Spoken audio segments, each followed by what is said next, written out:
السلام علیکم ورحمۃ اللہ وبرکاتہ۔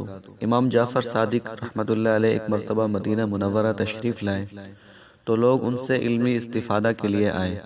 آپ نے لوگوں سے کہا، مجھے تعجب ہے 4 قسم کے آدمیوں پر جو 4 باتوں سے غافل ہیں۔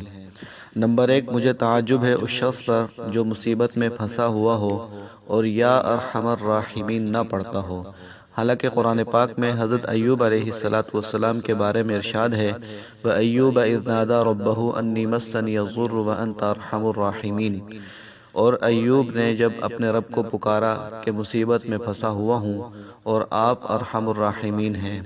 اس دعا کا فائدہ خود قرآن پاک میں بیان کیا گیا ہے، فَاسْتَجَبْنَا لَهُ فَكَشَفْنَا مَا بِهِ مِنْ ضُرٍّ۔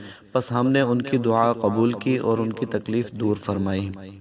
امام جعفر صادق نے فرمایا، مجھے تعجب ہے اس شخص پر جو غم میں پھنسا ہوا ہو اور وہ یہ دعا نہ پڑھے جو حضرت یونس علیہ السلام نے مچھلی کے پیٹ میں پڑھی تھی۔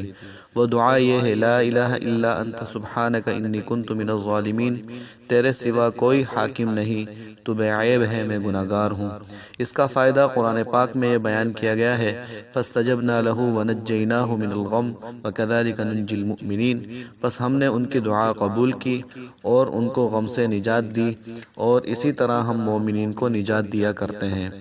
امام جعفر صادق نے فرمایا، مجھے تعجب ہے اس شخص پر جسے کوئی خوف لاحق ہو اور وہ یہ دعا نہ پڑھے جو صحابہ کرام رضی اللہ عنہم نے خوف کے وقت پڑھی تھی، اور وہ دعا یہ ہے، حسبنا اللہ ونعم الوکیل۔ کافی ہے ہم کو اللہ اور کیا خوب کارساز ہے۔ اس کا فائدہ قرآن پاک میں یہ بیان کیا گیا ہے، فانقلبوا بنعمت من اللہ وفضل لم یمسسہم سوء۔ پس لوٹے وہ اللہ کی نعمت اور فضل کے ساتھ اور ان کو کوئی پریشانی نہیں ہوئی۔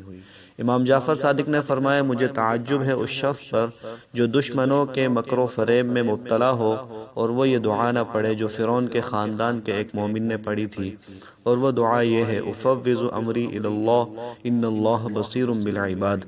میں سونپتا ہوں اپنا کام اللہ کو، بے شک اللہ کی نگاہ میں ہیں سب بندے۔ اس کا فائدہ قرآن پاک میں بیان کیا گیا ہے، فوقاہ اللہ سیئات ما مکروا۔ پس اللہ نے اس کو ان کے برے مکر و فریب سے بچا لیا۔ ناظرین، آپ کو یہ ویڈیو پسند آئی ہو تو اسے لائک کیجئے، شیئر کیجئے، اور ہمارے چینل ہمارا دین اسلام کو سبسکرائب کیجئے اور بیل آئیکن کو دبائیے تاکہ آپ کو ہماری نئی ویڈیوز ملتی رہیں۔ السلام علیکم ورحمۃ اللہ وبرکاتہ۔